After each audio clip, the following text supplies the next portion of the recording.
I would like to introduce Professor Lynette Jacobs from the University of Free State, South Africa.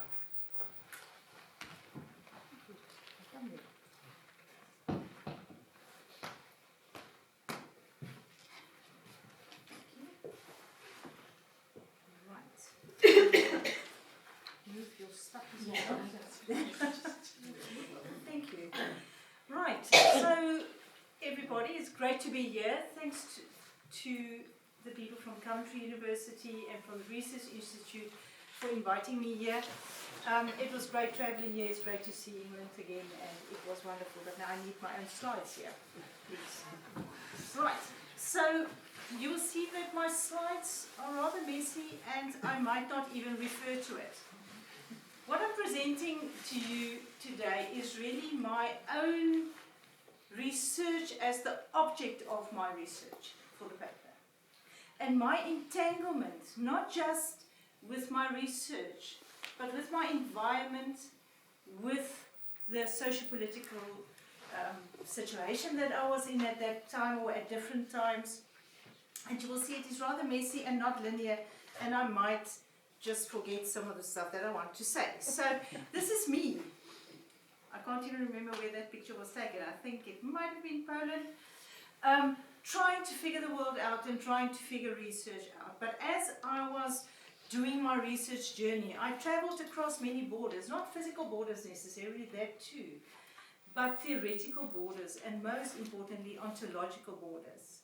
Of course, I grew up in South Africa in the high days of apartheid, and a friend said, don't use the word high days because it sounds positive. We really grew up in silos, as most of you know.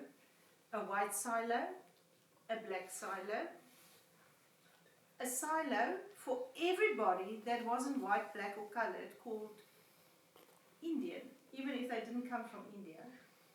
And then, of course, colored. Putting everybody together who was not from a mixed race necessarily, but that was just a classification. And a hierarchical system of where these groups fit in, and you're not allowed to socialize, and we were really being indoctrinated. There was censorship, and we lived in boxes, totally unaware because of also all the sanctions against South Africa. We did not travel, we did not know what was going on in the world. Remember, there was only print media, and the print media was censored, so a very particular view was sent out. And I know I should not talk politics, but I see that in terms of the conflict in Ukraine at the moment, or the war, how a friend of mine who lives in Russia is getting such a particular view. And I'm thinking, the world is open, you can read, but I can so associate where they are at the moment, because they are getting a particular worldview implanted in their brains and their beings. So that's where I come from. Okay, and on top of that,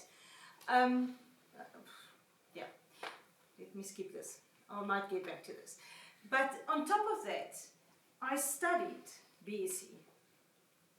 All right, physics and maths. How positivist can you get? All right, F is equal to MA. That's it. That's false. Don't query false. And it was comfortable because that fit into the ontology that we were. On top of that, of course, Christian nationality. And Christian as in Protestant Christian. I mean, even being Roman Catholic was frowned upon, to be clear. I don't think you can really comprehend unless you've been to South Africa at that time of the day. So that was me. All right. Just to picture exactly how old I am, that's the image of the computer, the Apple that was in the physics lab, and that was very advanced. We didn't touch it.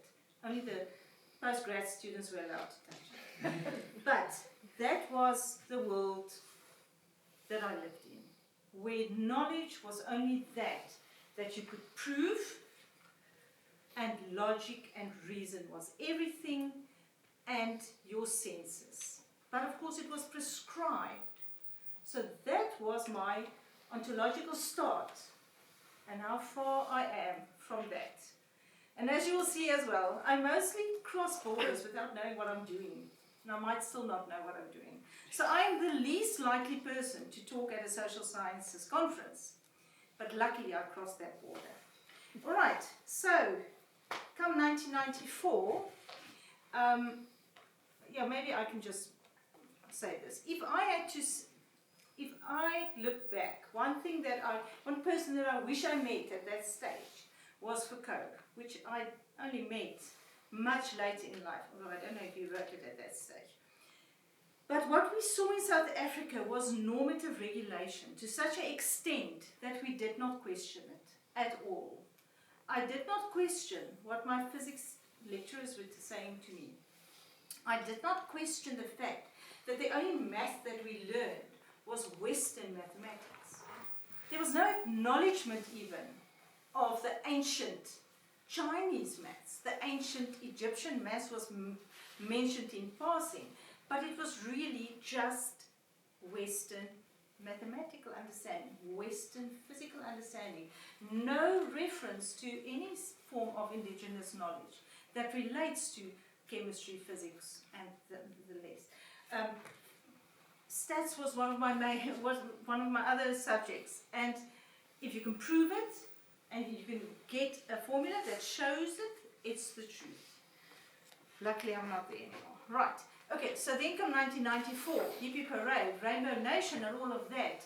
Nelson Mandela was and he was wonderful. I mean, there's no arguing about it. We had leaders like Nelson Mandela, Archbishop Desmond Tutu, and the likes. And we really believed that the world changed. Everything was based on human rights. I did my honors in education, moving from the sciences into the social sciences without having the theoretical background for it. But I could read. And if you can read, you can learn anything. Don't let anybody tell you you've got to stay in your discipline. But we also believed in democracy and human rights, and that became our ontology. I sat in so many classes absorbing philosophies related to human rights. I read philosophers, African philosophers, many of which was not written by them, because in Africa you don't write, you tell stories.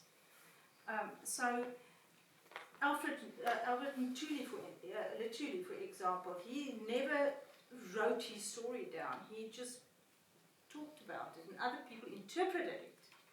And we'll come back to interpreting other people's stories. So, but I read the works of Nelson Mandela. He was really a brilliant philosopher and a brilliant man. The world opened up. We could travel. Well, yeah, if you have a visa, you could travel. That's another story. And Catherine has been hearing this so often, so I won't mention it again. But the media became uncensored as well. So suddenly we could actually read each other's newspapers. I mean, I could read the Sowetan, which I was not allowed to read. I couldn't even buy it at that stage. I mean, white people only read white papers. Black people, you read black papers, and preferably black papers written by white people to tell you what you should think. That was apartheid. All right, but 1994 came and human rights came, and it was a wonderful moment. I remember, and 27th of April, 1994. Let me just get some water, standing in queues like forever to vote. And I get emotional when I talk about it, because it was just so wonderful. Black people, white people standing together, celebrating each other, and we were so happy. It didn't last, of course. If you follow the news in South Africa, you will know. So this is my country. And I'm most probably going to cry for the next 5 minutes, so just bear with me. It's such a beautiful country with such beautiful people.